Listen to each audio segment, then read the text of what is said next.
ಲೋಕರಕ್ಷಿಣಿ, ಸರ್ವಜ್ಞಾನ ಪ್ರದಾಯಿನಿ, ಸರ್ವಶಕ್ತ ಸ್ವರೂಪಿಣಿ ಆದ ಜಗಜ್ಜನನಿ ಶ್ರೀ ಮಹಾಲಕ್ಷ್ಮಿಯನ್ನ ಭಕ್ತಿ ಶ್ರದ್ಧೆಗಳಿಂದ ಆರಾಧಿಸಿದ್ರೆ ಸಾಕು, ಆಕೆ ಅನುಗ್ರಹ ಸಿರಿ ಸಂಪತ್ತನ್ನ ಅನುಗ್ರಹಿಸಿ ರಕ್ಷಿಸುವಂತವಳು. ಒಂದು ಬಾರಿ ಇಂದ್ರನು ತನ್ನ ಐರಾವತದಿಂದ ಸ್ವರ್ಗಕ್ಕೆ ಪ್ರಯಾಣ ಬೆಳೆಸಿದಾಗ ಎದುರಿಗೆ ದುರ್ವಾಸ ಮಹಾಮುನಿಗಳು ಎದುರಾದರು. ದುರ್ವಾಸ ಮಹಾಮುನಿಗಳ ಅನುಗ್ರಹ ಪಡೆದ ಇಂದ್ರನು ಅಮರಾವತಿಯ ಅಧಿಪತಿಗೆ ಗೌರವ ಸೂಚಕವಾಗಿ ದುರ್ವಾಸನು ತನ್ನ ಕುತ್ತಿಗೆಯಲ್ಲಿದ್ದ ಹಾರವನ್ನ ಕೃತಜ್ಞತೆಯ ರೂಪದಲ್ಲಿ ಇಂದ್ರನಿಗೆ ಕೊಟ್ಟನು. ಆ ಮಾಲೆಯನ್ನ ಇಂದ್ರನು ನಿರ್ಲಕ್ಷ್ಯ ವಹಿಸುತ್ತಾ ತೆಗೆದುಕೊಂಡದ್ದಾದ್ದರಿಂದ ಐರಾವತದ ಸೊಂಡಿಲಿಗೆ ಬಿದ್ದ ಆ ಹಾರವು ಕ್ರಮೇಣ ಸೊಂಡಿಲ ಮೇಲೆ ಕೆಳಗೆ ಅಳ್ಳಗಾಡಿಸುವುದರಿಂದ ಕೆಳಗೆ ಬಿದ್ದು ಆನೆ ಅದನ್ನು ತುಳಿಯುವಂತಾಯಿತು. ಈ ದೃಶ್ಯವನ್ನ ನೋಡಿದ ದುರ್ವಾಸ ಮಹಾಮುನಿ ಪರಮ ಕೋಪೋದ್ರಿಕ್ತವನ್ನ ಹೊಂದಿ ರೋಷಾವೇಶದಲ್ಲಿ ಕೋಪದಲ್ಲಿ, ಇಂದ್ರ, ನಿನ್ನ ಗರ್ವ ಅಹಂಕಾರ ಅತಿಯಾಗಿ ಹಿರಿಯರು ನೀಡಿದ ವಸ್ತುಗಳ ಮೇಲೆ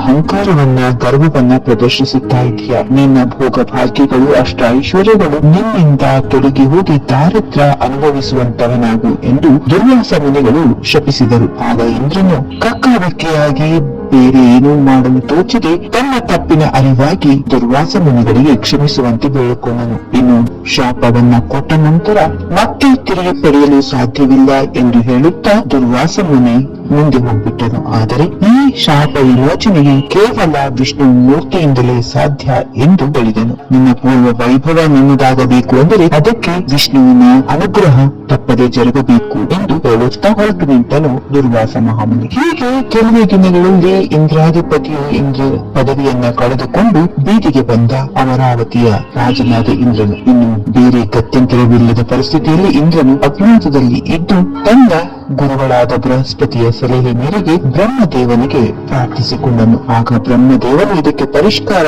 ಕೇವಲ ವಿಷ್ಣುಮೂರ್ತಿ ಮಾತ್ರನೇ ತಿಳಿಸಬಲ್ಲನು ಎಂದು ಹೇಳಿದನು. ಆಗ ಬ್ರಹ್ಮ ಹೀಗೆ ಹೇಳುವುದರಿಂದ ಸಕಲರು ಸೇರಿ ವಿಷ್ಣುವಿನ ಸನ್ನಿಧಿಗೆ ಹೋಗಿ ತನ್ನ ಮೊರೆಯನ್ನ ವಿಷ್ಣುವಿನ ಮುಂದೆ ಅರಿವಿದರು. ಈ ವಿಷಯವನ್ನ ತಿಳಿದ ವಿಷ್ಣುವು ರಾಕ್ಷಸರ ಸಹಾಯದಿಂದ ಪಾಲ ಸಮುದ್ರವನ್ನ ಕಟ್ಟಿದು ಅಮೃತವನ್ನ ತೆಗೆದು ಸೇವಿಸಿದಲ್ಲಿ ಅಧಿಕಾರ ನಿನಗೆ ದಕ್ಕುತ್ತದೆ ಎಂದು ಹೇಳಿದನು. ಹೀಗೆ ಹಾಲಿನ ಸಮುದ್ರವನ್ನ ಕಟ್ಟಿಯುವಾಗ ಅದೆಷ್ಟೋ ಜೀವರಾಶಿಗಳು ಸೃಷ್ಟಿಯಲ್ಲಿ ಉದ್ಭವಿಸುತ್ತವೆ. ಆಗ ಒಬ್ಬ ಸ್ತ್ರೀ ತನ್ನ ಸುಮಧುರವಾದ ಕಂಠದಿಂದ, ಕಣ್ಣನ ಸೆಳೆಯುವ ಸೌಂದರ್ಯದಿಂದ, ಮೃದು ಮಧುರ ಬಾಣಿಯಿಂದ ಕೈಗಳಲ್ಲಿ ಕಮಲವನ್ನ ಹಿಡಿದು ಉದ್ಭವಿಸುತ್ತಾಳೆ. ಆಕೆಯೇ ಶ್ರೀ ಮಹಾಲಕ್ಷ್ಮಿ. ಶ್ರೀಮನ್ನಾರಾಯಣನನ್ನ ತನ್ನ ಪತಿಯಾಗಿ ಅಂಗೀಕರಿಸುತ್ತಾ ಆತನ ಕೊರಳಲ್ಲಿ ಹೂಮಾಲೆಯನ್ನ ಹಾಕಿ ತನ್ನ ಅವತಾರವನ್ನ ಸಾರ್ಥಕ್ಯ ಮಾಡಿಕೊಳ್ಳುತ್ತಾಳೆ. ಹೀಗೆ ಆತನಿಗೆ ಆಕೆಗೆ ಆತ ಒಬ್ಬರಿಗೆ ಒಬ್ಬರಾಗಿ ಸೃಷ್ಟಿ ಕಾರ್ಯದಲ್ಲಿ ತೊಡಗಿಕೊಳ್ಳುತ್ತಾರೆ, ಸ್ಥಿತಿ ಕಾರ್ಯವನ್ನ ಜರುಗಿಸುತ್ತಾರೆ. ಇದು ಜಗಕ್ಕೆ ತಿಳಿದ ಸತ್ಯ. ಮನೆಯಲ್ಲಿ ಶ್ರೀ ಮಹಾಲಕ್ಷ್ಮಿ ಸದಾ ನೆಲೆಸಿರಬೇಕು ಅಂದ್ರೆ ನಾವು ತಪ್ಪದೆ ಈ ಕಥೆಯನ್ನ ತಿಳಿದುಕೊಂಡಿರಬೇಕು. ಮಹಾಭಾರತದ ದುರ್ಯೋಧನನು ಇದಕ್ಕೆ ಒಂದು ಜ್ವಲಂತ ಉದಾಹರಣೆ. ಒಂದು ದಿನ ತನ್ನ ತಂದೆ ಧೃತರಾಷ್ಟ್ರನಿಗೆ ದುರ್ಯೋಧನನು, ಪಾಂಡವರು ತನ್ನ ದಾಯಾದಿಗಳು, ತನಗಿಂತ ಹೆಚ್ಚು ಗೃಹಸ್ಥರು, ಹಾಗೆ ಸ್ಥಿತಿವಂತರು, ಅವರು ಏನ್ ಮಾಡಿದ್ರೂ ಕೂಡ ಕೈಗೂಡುತ್ತದೆ, ಆದರೆ ನಮ್ಮಲ್ಲಿ ಯಾಕೆ ಇಲ್ಲ ಎಂದು ಕೇಳುತ್ತಾನೆ ದುರ್ಯೋಧನ ಧೃತರಾಷ್ಟ್ರನಿಗೆ. ಆಗ ಪಾಂಡವರು ಐಶ್ವರ್ಯದಿಂದ ತುಳಿತೋಗುತ್ತಾ ಇದ್ದಾರೆಂದ್ರೆ ಅವರು ಪಾಲಿಸುತ್ತಿರುವ ನೀತಿ ನಿಯಮಗಳಿಗೆ ಕಾರಣ ಎಂದು ಹೇಳುತ್ತಾನೆ ತಂದೆ. ಅದಕ್ಕೆ ಉದಾಹರಣೆ ಪ್ರಹ್ಲಾದನೆ ಎಂದು ಹೇಳುತ್ತಾರೆ. ಪ್ರಹ್ಲಾದನು ರಾಕ್ಷಸರ ವಂಶದಲ್ಲಿ ಹುಟ್ಟಿ ರಾಕ್ಷಸರ ಮಧ್ಯೆ ಬೆಳೆದು ತಾನು ತನ್ನ ನೈತಿಕತೆಯನ್ನ, ತನ್ನ ಪ್ರಬುದ್ಧತೆಯನ್ನ ಸಾರುತ್ತಾನೆ. ಹೀಗೆ ಇಂದ್ರನು ತನ್ನ ಗುರುಗಳಾದ ಬೃಹಸ್ಪತಿಯನ್ನ ಭೇಟಿ ಮಾಡಿ ತಾನು ಕಳೆದುಕೊಂಡ ಸಂತೋಷವನ್ನ, ಸುಖವನ್ನ ಮರಣ ಪಡೆಯಲು ಏನು ಮಾಡಬೇಕೆಂದು ಕೇಳುತ್ತಾನೆ. ಆಗ ಇಂದ್ರನ ಮನಸ್ಸಿನಲ್ಲಿ ಮತ್ತೊಂದು ಸಂದೇಹ ಕೂಡ ಉದ್ಭವಿಸುತ್ತದೆ. ರಾಕ್ಷಸ ಗುರುವಾದ ಶುಕ್ರಾಚಾರ್ಯನನ್ನ ಕಲ್ತರೆ ನಿಮ್ಮ ಸಮಸ್ಯೆಗೆ ಪರಿಹಾರ ಸಿಗುತ್ತದೆ ಎಂದು ಬೃಹಸ್ಪತಿ ಹೇಳುತ್ತಾರೆ. ತಕ್ಷಣವೇ ಇಂದ್ರನು ಶುಕ್ರನ ಬಳಿಗೆ ಹೋಗಿ ತನ್ನ ಸಂದೇಹವನ್ನ ಅರಿವಿದಾಗ ಅದಕ್ಕೆ ಸಮಾಧಾನವನ್ನ ನೀಡುತ್ತಾನೆ ಶುಕ್ರಾಚಾರ್ಯನು. ಈ ಎಲ್ಲಾ ಸಂದೇಹಗಳಿಗೆ ನಿವಾರಿಸುವವರು ಪ್ರಹ್ಲಾದನೊಬ್ಬನೇ ಎಂದು ಹೇಳುತ್ತಾನೆ ಶುಕ್ರನು.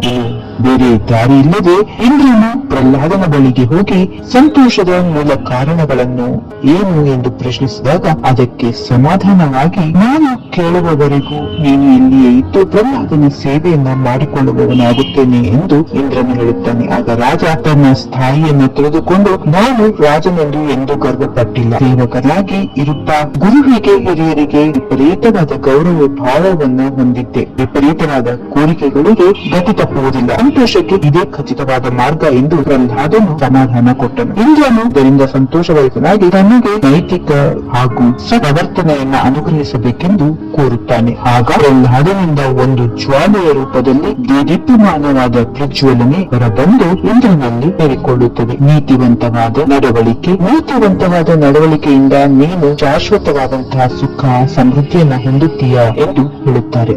ಹೀಗೆ ಪ್ರಹ್ಲಾದನಿಂದ ಹೊರಬಂದ ಜ್ವಾಲೆಗಳು ಆತನಲ್ಲಿರುವ ಧರ್ಮಶೀಲತೆ, ನೈತಿಕತೆ, ಕೌಶಲ್ಯ ಏನು ಆಗುವುದಿಲ್ಲ ಎಂದು ಇಂದ್ರನ ಶರೀರದಲ್ಲಿ ಪ್ರವೇಶ ಮಾಡುತ್ತವೆ. ನಂತರ ಹೊರಬಂದ ಸತ್ಯವು ಕೂಡ ತಾನು ನಿಜವನ್ನೇ ಧರ್ಮಬದ್ಧತೆಯೊಂದಿಗೆ ಇರುತ್ತೇನೆ ಎಂದು ಹೇಳಿ ಹೋಗಿಬಿಡುತ್ತದೆ. ಅದರ ನಂತರ ಮತ್ತೊಂದು ಜ್ವಾಲೆ ತಾನು ಅಧಿಕಾರವಿದ್ದಲ್ಲಿ ತಾನು ನಿವಾಸ ಏರ್ಪಡಿಸುವುದಾಗಿ ಹೇಳಿ ಇಂದ್ರನಲ್ಲಿ ಐಕ್ಯವಾಗುತ್ತದೆ. ಸಂಪತ್ತಿನ ಅಧಿದೇವತೆಯಾದ ಈ ಮಹಾಲಕ್ಷ್ಮಿ ದೀರ್ಘಕಾಲದಲ್ಲಿ ನಿನ್ನ ಹಿಂದೆ ಇದ್ದುದನ್ನ ಪ್ರಹ್ಲಾದನು ಬಿಟ್ಟುಕೊಡಲು ಸಿದ್ಧಪಟ್ಟದ್ದರಿಂದ ಬೇರೆ ಗತ್ಯಂತರವಿಲ್ಲದೆ ಈ ಮಹಾಲಕ್ಷ್ಮಿ ಕೂಡ ಇಂದ್ರನಲ್ಲಿ ಬಂದು ನೆಲೆಸುತ್ತಾಳೆ. ಈ ವಿಧವಾಗಿ ಧರ್ಮ ಪ್ರವರ್ತನೆ, ನಿಜವಾದ ಅಧಿಕಾರವನ್ನ, ನೈತಿಕವಾದ ಪ್ರವರ್ತನೆಯನ್ನ ಇರುವಂತಹ ಸ್ಥಳಗಳಲ್ಲಿ ಶ್ರೀ ಮಹಾಲಕ್ಷ್ಮಿ ನೆಲೆಸಿರುತ್ತಾಳೆ ಎಂದು ಹೇಳುತ್ತಾರೆ. ಹೀಗೆ ಶ್ರೀ ಮಹಾಲಕ್ಷ್ಮಿಯ ಜನ್ಮ ರಹಸ್ಯವನ್ನ ಇಂದ್ರನು ಕಂಡುಕೊಂಡ ಎಂದು ಹೇಳಲಾಗುತ್ತದೆ ಪುರಾಣಗಳ ಮೂಲಕ.